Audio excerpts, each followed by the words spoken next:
ปาร์คชันมินหมายเลข23ของ BS Master เนาะอามันใจรีไว้ขอขอบใจน้ำดื่มหัวเสือขอขอบใจลาวทุกคมขอขอบใจบริษัทดงลึกและขอขอบใจ Evolution และโอกาสสักแต่ยังเป็นบีกวยเจงปันด้วยครัวขึ้นต้องพูดแต่ว่าโบถึกจังหวะโบถึกเหลี่ยมสุดท้ายนี่เป็นผู้เล่นของ BIS ไปเป็นบานใหม่เสียล้วนเลยส่วนว่าจำปาซักแมน5 นัดชนะ1 นัดเสีย2เสมอ2เดี๋ยวในตอนนี้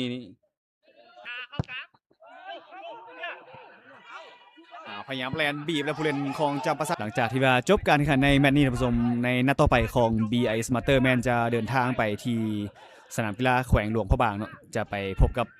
หลวงพระบางไฟฟ้าลาวส่วนจำปาซักอาเวเนียหลังจากจบในนัดนี้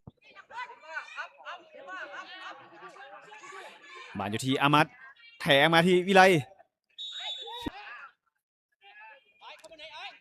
ออกบานให้อาซิกูเอมานูเอลให้ไปที่อามัดไหลขึ้นมาที่พวกสาประตูสุขสมรเวทิตะให้บานบอดีอ้าวพยายามปั้มกันจากวันนี้กรรมการบอกว่ายังให้ลินต่อออกบานมาที่แสงจันทร์วางบานยาวๆขึ้นมาเลยจำปาซักเอา3-1ว่าจะได้สุดท้ายได้ใส่หัวต่ำขึ้นหลังไหลไปที่อามัดสุนิรัน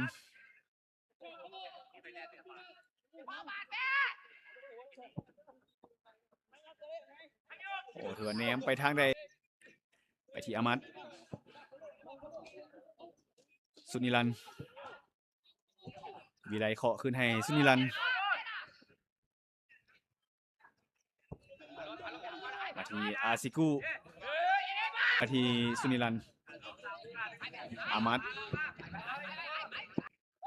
เอาบานลงกวยเจงได้บานกวยเจงพยายามจะแหวกหนีออกมาโอ้ยถึกต่ำลงไปกรรมการบอลอยู่ที่ลียูมินโยนขึ้นมาอามัดสกัดขึ้นมาไปต่ำจากด้านหลังกรรมการ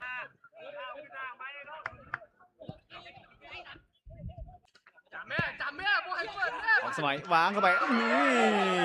กวยเจงมาเบิ่งคืนจังหวะนี้ท่านผู้ชมเปิดด้วยขวาเข้าไปกวยเจงน่าจะต่อยตั้งให้ถึกจุดเนาะจังหวะนี้ลินไวลินง่ายๆสุนิรัน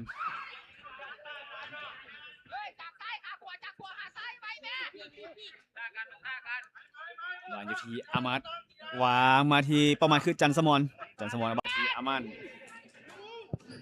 เปิดเลยไปที่วิไลถึกต่ำจากเปิดได้แล้วจังหวะนี้ญาติมาจากเดนกลางให้ไปที่อามัด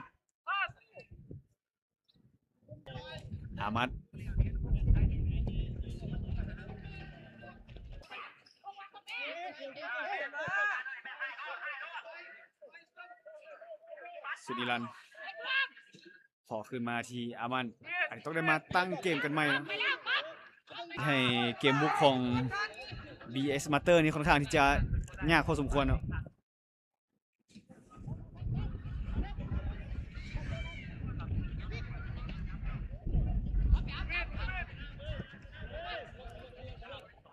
ไอ้ทับอิดเนาะเกิดขึ้นมาแล้วเนาะ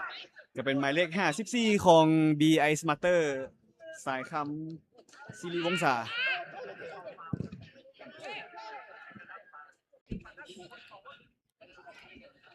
ลิยูมินโยนยาวๆขึ้นมาเลย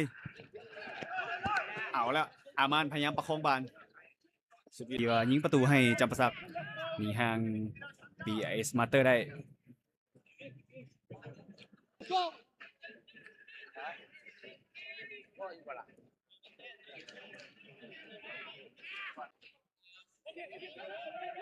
สุนิรันขึ้นหลังให้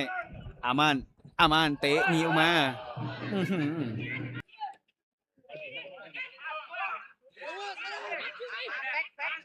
โอ้อาซิกูจับบอลลงแต่ว่า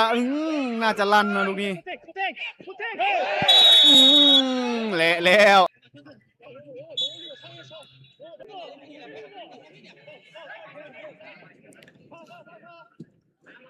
บานยังอยู่ฝั่งของ BS Master ในตอนนี้อามัน ปริเดชเพชรตระกูลคืนหลังให้อามันอ้าวอามันของจับประซักเอาเวเนียโอซื้อประตูเท่านั้นเอง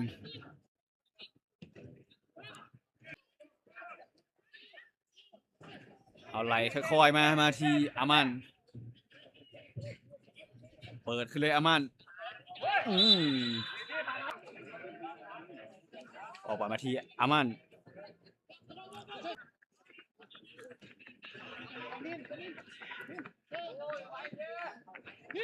ยอดมาแล้วจงมาที่อามันมีทางของจูด้าประกบอยู่กัวเจงเอาแล้วแต่หนีออกมากัวเจงสุดท้ายนี่ทีมโตสกัดเอาเลยทางด้านของ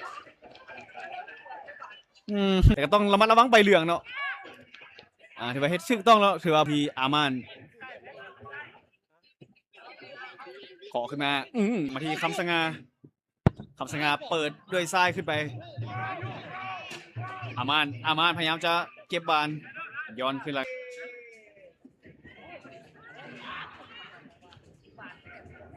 ใส่ได้เลย